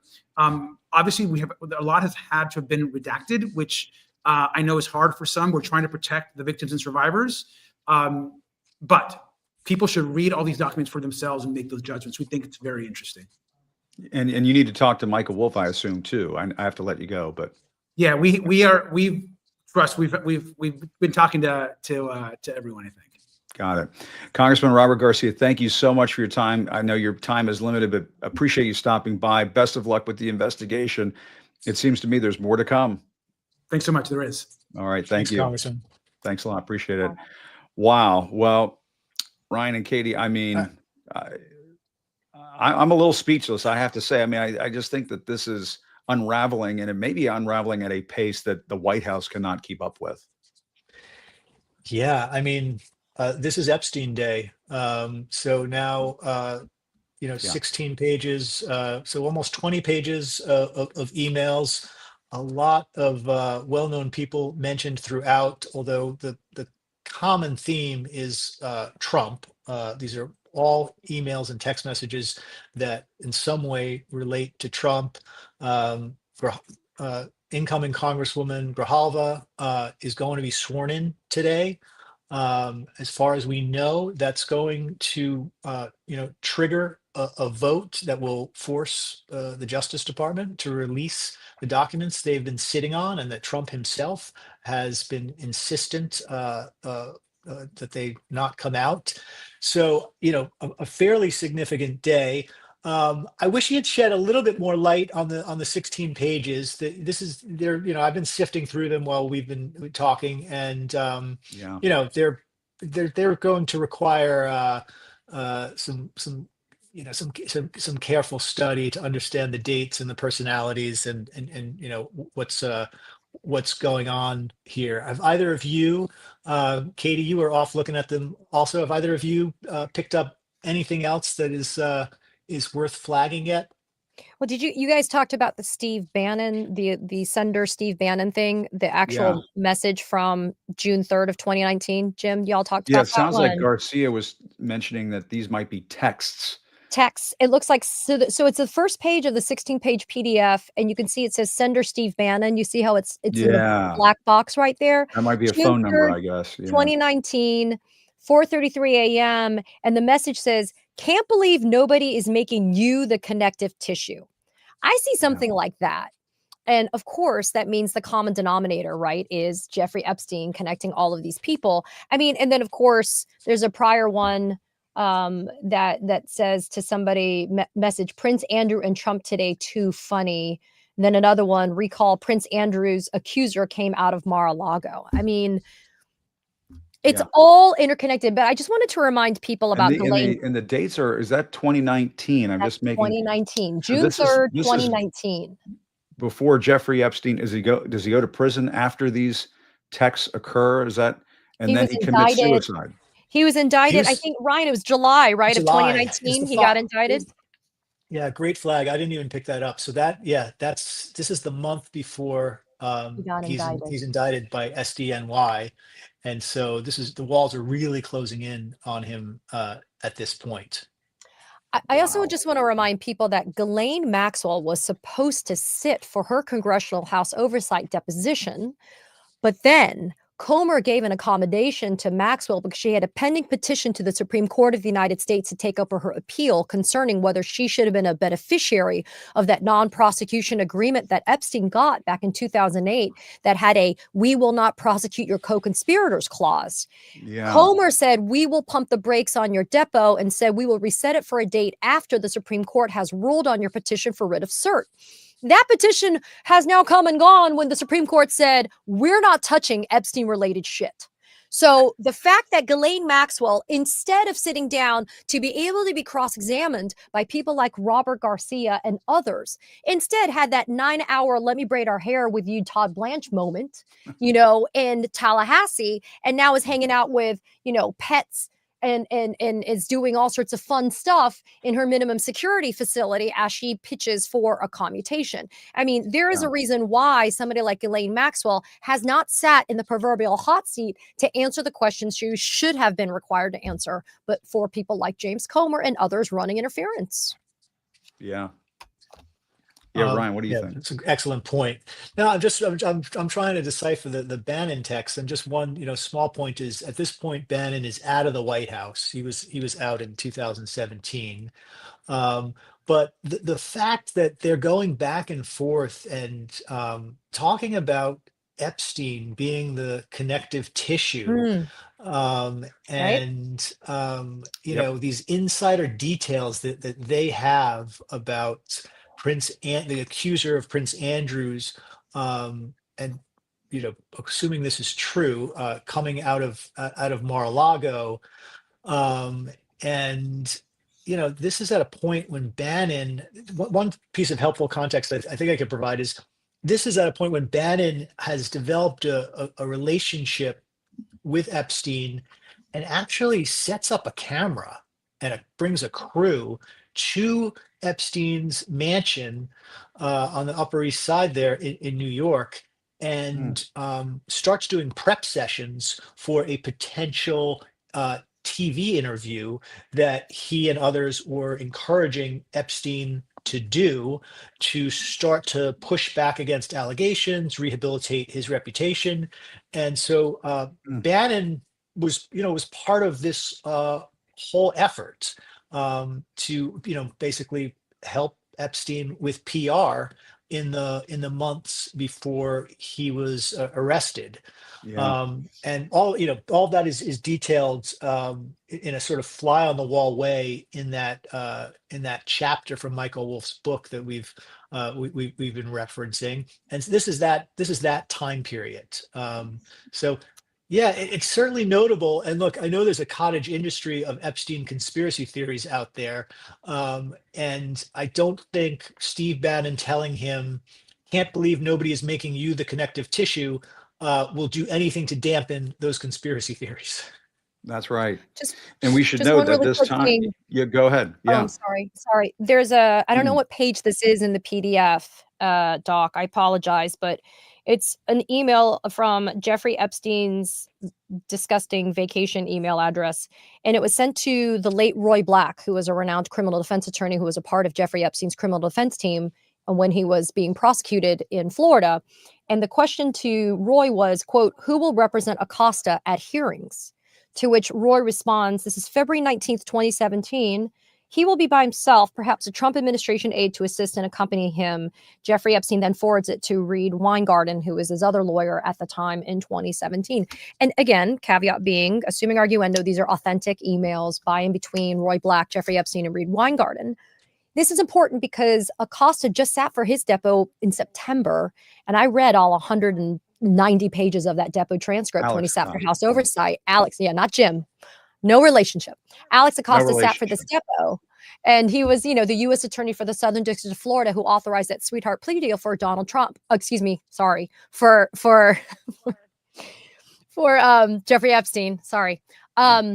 But Acosta says it wasn't a sweetheart deal, to which we all beg to differ. But Acosta begged off, saying that he didn't have any type of communications really whatsoever dealing with the fact these were dealing with his Senate confirmation hearings. If you recall, he was the Secretary of Labor. So, I mean, there's a lot of stuff going on here that intimates that people like Jeffrey Epstein are paying attention to somebody like Alex Acosta. Like, if you're not worried about what's happening, if you're not worried about the dam breaking open for information to flow, what is going on here that you're actually keeping tabs on somebody like Alex Acosta's confirmation hearing to be the Secretary of Labor? These are the type of things that pique more curiosity and create more questions than provide answers. Yeah, it's going to take a while to sift through this. I'm just, the other one that piqued my interest is from Jeffrey Epstein to a recipient that is redacted. And the subject is, how are you? Send this interview to Donald Trump, please. It's going to be everywhere. Wow. And I'm just trying to pull that interview up here on YouTube, and if my computer has interpreted the link correctly, what comes up, unfortunately, is a private video. So we'll have to figure out what that's all about. Yeah, some sleuthing. What exactly is that? All about. So I apologize to viewers who are watching us trying to decode some of this stuff in real time. Well, that's what we've been doing for the last 3 hours after this was released. And Ryan, you broke this along with some other great reporters who reported on this morning when the House Oversight Committee Democrats put these emails out, and it's just extraordinary. It's a treasure trove, I can use that term, of information. And we have to underline this, put it in bold, put it in italics, increase the font. This is all information that was being kept from the public for years, before Donald Trump was a candidate for president, while Donald Trump was a candidate for president, and after he became president of the United States. And these messages, these emails, these texts, they indicate that the relationship between Donald Trump and Jeffrey Epstein, and yes, he has denied this, was more than just a friendship. That there is something, there's some kind of there that we have to all get to the bottom of. And as Congressman Robert Garcia was saying earlier, the ranking Democrat on the House Oversight Committee, what did he say at the very end of our interview? There is more to come. And that they have been obtaining this information through the Jeffrey Epstein estate, not through the Justice Department, through the Epstein estate. And guys, I mean, to me, these are bombshells for Donald Trump. Absolute bombshells. And again, the politics of this are so different than every other issue that Trump has faced. Because, just like we're doing, live on air here, going through these, there are going to be, all sorts of amateur sleuths trying to figure out and decipher these emails. And a lot of the people who are interested in this subject, for whatever reason, happen to be on the right and happen to be, hardcore Donald Trump supporters. And it just goes back to what we were talking about before. It's just the one issue that, in covering Trump for 10 years and covering this movement for 10 years, it really is the only issue I can think of that breaks the spell of some of the MAGA diehards in a way that so many other stories haven't. And I think the political context is important here, Jim and Katie, and that is like his popularity has been suffering. Yeah. I think some people point to the destruction of the East Wing as the tipping point. Others the kind of constant drip, drip, drip of the Epstein story. Just that obviously the general economic environment is bad. Democrats just won a huge election. A week ago, where affordability and Right. inflation were the big issues. So he's not nearly as powerful as he was a few months ago when he looked, like a colossus, right? And was just Yeah. sort of grabbing power on every front without a lot of pushback. We're at a different stage of his presidency now. So this is coming at a time when, wouldn't necessarily say his White House is in crisis politically, but it is at a low point. Yeah. And all the pieces are being put into place for, the Democrats to have another good election next year. And this is just this unusual issue that turns his own voters away when he tries to explain it away or tell them that it's not important. They care Yeah. about it. And How do they vote to keep these files a secret now, Katie? To I mean, talk about me, making everybody Johnny on the spot for that one, right? It's yeah. a publicly recorded vote. So what are you going to say on this one? You're When you not meet going when you meet your maker, are you going to say, I helped cover up the Epstein files? Well, Mike Johnson. you presume they're going to the Great White Place up there, Well, right? I that's mean, so let's just be very that's a clear. good point. But if you're They may not be at St. politically Peter's Day. craven enough, though, you got to figure out what counts for you. And I think self-preservation is going to kick in for a lot of Republicans, and they're going to say he's not worth it. Again, there's a transactional loyalty with this guy. He's literally not worth it. He's in it for himself. The let them eat cake, Great Gatsby energy that this guy is exuding. He's a sinking ship, and like all rats do. So I don't know. We'll see, right? Yeah. But this is a very public vote that they're going to be on record for. And let's see what happens. You can only say this is just a distraction so many times before people are like, yeah, but we're seeing this ourselves and we don't know how much of a distraction this is. It's not a distraction anymore, folks. Well, I think we should probably wrap it there. And Ryan, I'll let you do your investigative work and Katie do your investigative work. And guys, this has been phenomenal reporting and coverage this morning. I appreciate both of you taking the time to do this and everybody watching. And of course, Congressman Robert Garcia for taking his time as well. But really, thank you guys, both of you. Really appreciate it. I can't hold you all day as much as I would like to. But everybody, thank you so much for watching. This has been a Jim Acosta Show special report along with Katie Fang, Ryan, Eliza of TELUS News at Substack. Independent journalism. That's what we're bringing to you here this morning. Independent media coverage of what might be the biggest threat to Donald Trump's presidency thus far. Just incredible bombshell emails released by the House Oversight Democrats this morning. Thank you guys very much for watching. Still reporting from Washington, I'm Jim Acosta. Have a great day. See you soon. Thanks, everybody. Thanks, Ryan. thanks, guys. Thanks, guys. Jim.